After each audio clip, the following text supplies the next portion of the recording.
Forgive my intrusion, Ostian Delafour. My lord, Please, stand, Master Delafour.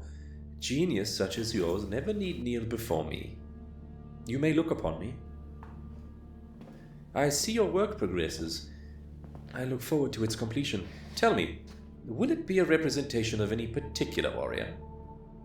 It is to be the Emperor, beloved of all. The Emperor. A fine subject. I thought it fitting, given the perfection of the marble. You have a rare gift, Master Delafour. You bring such life to the stone. Would that I could do similar. I am told that you have a great gift for sculpture, my lord. I can craft pleasing shapes, yes, but to bring it to life, that is something that frustrates me. I would ask your help. My help? I don't understand. Well, I set out to sculpt the likeness of each of my captains, but as I finished the captain of the third, I began to feel that something was wrong, as though some essential truth was missing. They are wonderful. Do not lie to me, Remembrancer. What would you have me say? They are perfect. I would have the truth. For truth, like surgery, may hurt, but it cures. Ostian, a good friend who points out mistakes and imperfections and rebukes evil, is to be respected as if he reveals a secret of hidden treasure. I give you leave to speak freely. It's as if they are too perfect, as though they have been carved with the head rather than the heart. Can it be possible for a thing to be too perfect? Surely everything that is beautiful and noble is the product of reason and calculation. Great art isn't about reason. It's about what comes from the heart. You can work with all the technical perfection in the galaxy, but if there's no passion, then it is wasted effort. There is such a thing as perfection. And our purpose for living is to find that perfection and show it forth. Everything that limits us, we have to put it aside. No, my lord. The artist who aims at perfection in everything achieves it in nothing. It is the essence of being human that one does not seek perfection. And what of your own work? Do you not seek perfection in it? People throw away what they could have by insisting on perfection, which they cannot have, and looking for it where they will never find it. Were I to await perfection, my work would never be finished. Well, you are the expert. My lord. It is of no matter. I see that I was right to have spoken to you. I shall never lay chisel to marble again, for I am clearly wasting my time. No, my lord, that's not what... I thank you for your time, Master Delafour. I will leave you to continue your imperfect work.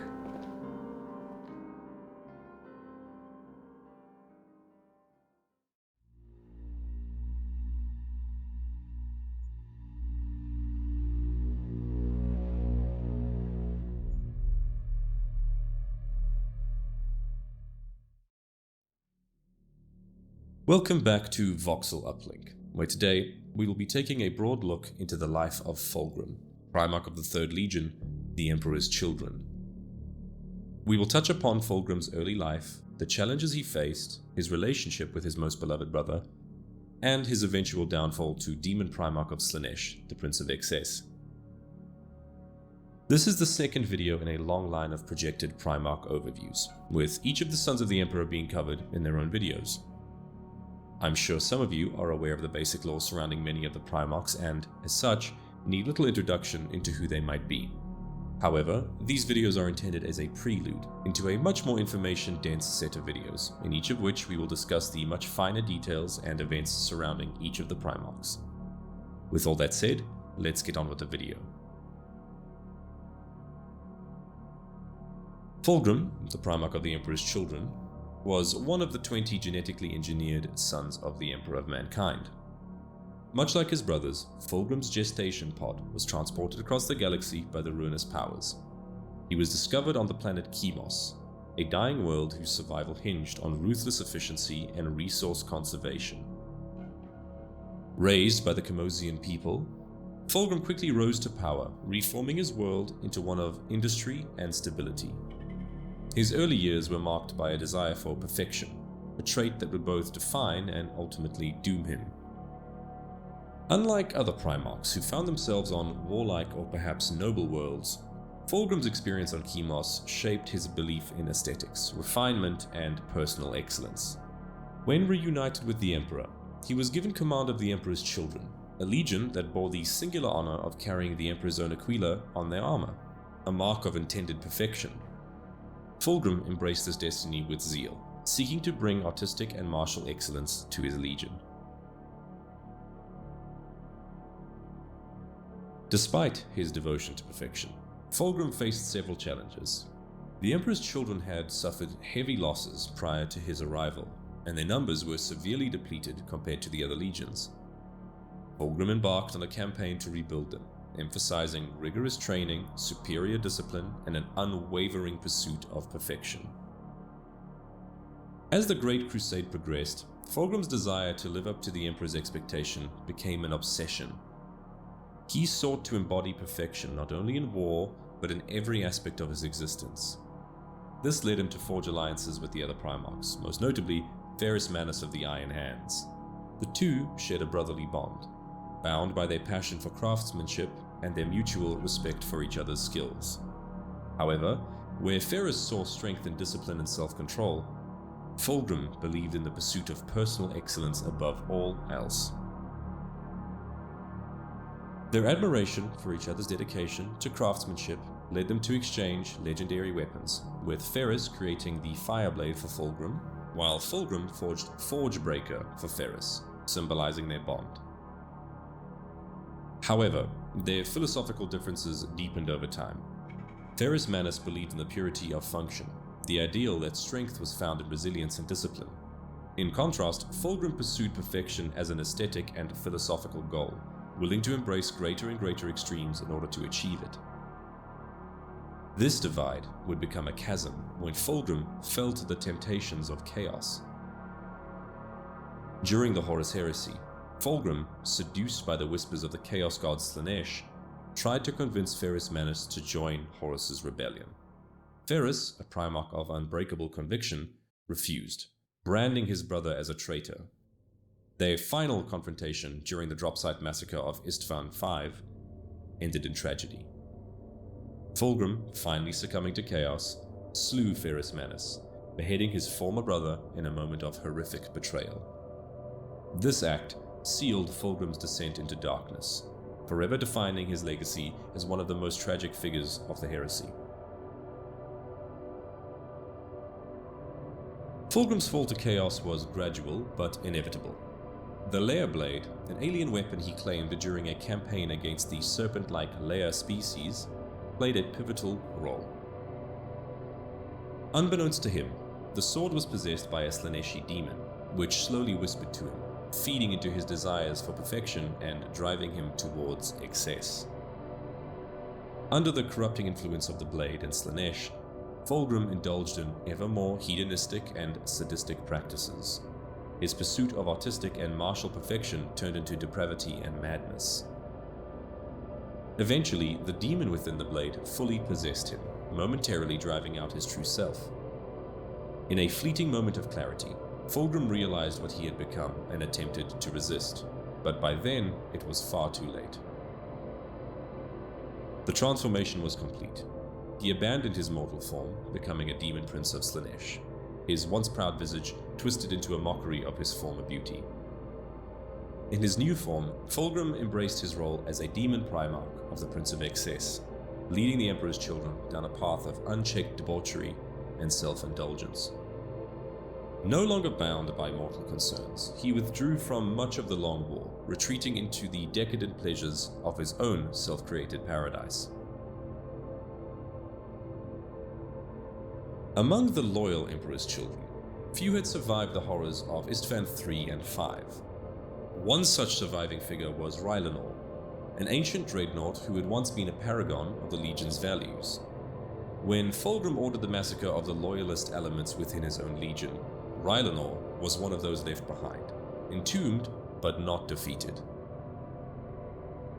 For 10,000 years, Ryllenor remained hidden on Istvan III, awaiting the day he could enact vengeance upon his fallen Primarch. His hatred for Fulgrim never once waned, and he devised a desperate plan to destroy him when the demon Primarch returned to the doomed world. However, despite his determination and millennia of waiting, Ryllenor's attempt ultimately failed. Fulgrim, now a creature beyond mortal reckoning, dismissed the effort as insignificant. Still, the story of Ryllenor's defiance stands as a testament to the undying resolve of those who once followed the Emperor's true path. If you'd like to hear more details on Ryllenor and his final stand against the demon Primarch Fulgrim, let me know in the comments down below. I'll be sure to cover it in a future video. Despite his withdrawal from galactic affairs, rumors of Fulgrim's return have begun to circulate in the 41st millennium. Some sources claim he has once again taken an active role within the Long War, preparing to unleash his legion upon the Imperium with newfound purpose. Others whisper of a potential clash between Fulgrim and a resurgent Ferrus Manus, though the Iron Hands Primarch is believed to be long dead. Additionally, there are those who speculate that Fulgrim, in his endless pursuit of perfection, may yet seek to transcend his own demonic form. The concept of a Primarch shedding their chaotic nature is unprecedented, but some scholars believe Fulgrim's boundless ambition could drive him to such a fate. Whether these rumors hold any weight remains to be seen, but there is one thing for certain: Fulgrim's legacy, whether as a paragon of excellence or as a cautionary tale of excess, will forever haunt the Imperium. Fulgrim's story is one of beauty turned to horror, ambition twisted into depravity, and brotherhood shattered by betrayal. Once a champion of the Emperor's vision, he allowed his pursuit of perfection to be corrupted, leading to one of the most tragic downfalls of the Horus Heresy. His legacy is complex. On one hand, he represents the potential for greatness within the Primarchs, yet on the other, he serves as a dire warning of unchecked ambition and hedonistic excess. Whether Fulgrim will return to the material realm in full force remains uncertain, but his presence lingers in the shadows, a reminder of what happens when perfection gives way to corruption.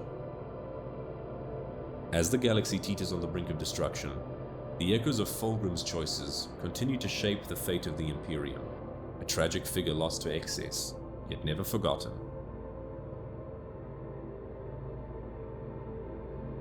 Thank you very much for taking the time to watch through this video. Please consider dropping a like and subscribing if you are enjoying it, as it will greatly help out the channel, as well as giving me some idea of what you guys want to see more of in the future. If you'd like to support the channel, then please head over to the Voxel Uplink Patreon. It may be early days, but I have big plans for the Patreon and the channel overall. Whether you enjoyed today's content or not, please let me know your thoughts and opinions on Fulgrim and his Emperor's children down in the comments below. Keep your eyes peeled, as next week we will be covering Perturabo and the Iron Warriors.